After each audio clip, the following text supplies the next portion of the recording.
వ్రతాన్ని చేయడానికి సంకల్పం చేసుకొని ఈ వ్రతాన్ని ఎట్లా చేయాలో నిర్ణయం చేసుకున్నటువంటి ఆవిడ భగవంతుని పొందుడనయే ప్రత్యామ్నాయముగా పెట్టుకొని చక్కగా ఒక మానవ కాంత భగవంతుని పొందడం సాధ్యమా అనేటటువంటి విషయాన్ని చక్కగా మనకు కళ్ళకు కట్టినట్టుగా చూపించి ఇప్పుడు ఈ వ్రతానికి ఫలితం ఏమిటో అందరు అడుగుతారు కాబట్టి భగవంతుడు వచ్చాడా రాడా, ఎలా రప్పించుకోవాలి, ఎలా పొందాలి అనేటటువంటి విషయాన్ని మనకుగా ఈ కళ్యాణాన్ని చెప్తూ ఆవిడ బయలుదేరిందట శ్రీవెల్లిపుత్తూరులో. ఎక్కడ బయలుదేరింది? శ్రీవెల్లిపుత్తూరు అనేటువంటి క్షేత్రంలో నుంచి ఆవిడ బయలుదేరి రంగనాథుడు నివసించేటటువంటి శ్రీరంగ పట్టణానికి చేరుకుంది. చక్కగా రంగనాథ స్వామికి కళ్యాణం ప్రారంభమైంది శ్రీరంగ క్షేత్రంలో. రోజు ఎస్వీబీసీ ఛానల్ పెడితే టీటీడీ కళ్యాణం కనబడుతుంది, మనకు చూస్తున్నారా లేదా అప్పుడప్పుడు. అట్లానే పెద్ద పెద్ద ఆలయాలలో మన బడ్జెట్లో మనం అప్పుడప్పుడు కళ్యాణం చేసుకుంటాం, కానీ అక్కడ పెద్ద పెద్ద గుళ్ళలో రోజు కళ్యాణాలు చేస్తారు. నిత్య కళ్యాణ ప్రియుడు అంటారు స్వామికి. నిత్యోత్సవ, పక్షోత్సవ, మాసోత్సవ, సంవత్సరోత్సవ, ధూపోత్సవ, దీపోత్సవ, యంత్రోత్సవ, ప్లవోత్సవ, డోలోత్సవ, వనయోత్సవ, మృగయోత్సవ, గలహారోత్సవ, స్వాపకోత్సవ, అధ్యయనోత్సవ, బ్రహ్మోత్సవ, ఇలా చాలా ఉత్సవాలు ఉన్నాయి స్వామికి.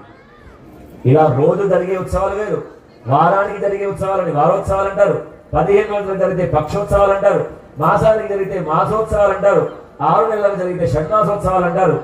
ఇక్కడ మనం చైత్ర మాస నవమి రోజు ప్రారంభం చేసి పాడ్యమి వరకు మనం ఒక ఉత్సవం బ్రహ్మోత్సవం లాగా చేసుకుంటాం స్వామికి. ఈ బ్రహ్మోత్సవం శ్రీరంగంలో మనకు 9 రోజులు జరిగితే రంగనాథుడికి 1 నెల రోజులు జరుగుతుంది. ఈ 1 నెల రోజుల బ్రహ్మోత్సవం సంవత్సరానికి 4 సార్లు జరుగుతుందని, 4 బ్రహ్మోత్సవాలు జరుగుతాయని బాబా. ఒకసారి ఒక ఉత్సవం చేయడానికి చాలా కష్టం ఉండే 4 బ్రహ్మోత్సవాలు 4 నెలలు చేస్తారు రంగనాథ స్వామి. ఎంత భోగమో రంగనాథ స్వామి.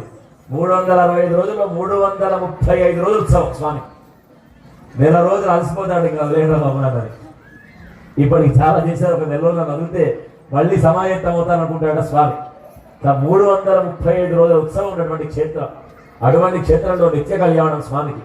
అమ్మవారు బయలుదేరింది. గోదై పిరందమ్ము గోవిందం గాలిములు అన్నట్టుగా స్వామి చేరుకోవడానికి అమ్మవారు పల్లకి ఎక్కి అందరూ వైష్ణవులందరూ సంసిద్ధమై గోదామవారి వ్రతం చేసినటువంటి వాళ్ళందరూ కూడా మంగళారతి పళ్ళెములు పట్టుకొని పల్లకి ముందర నడుస్తుంటే రంగనాథుని చేరడానికి శ్రీరంగ క్షేత్రములకు అందరూ పట్టుకొని బోయిలందరూ పట్టుకొని బయలుదేరారు అమ్మవారిని.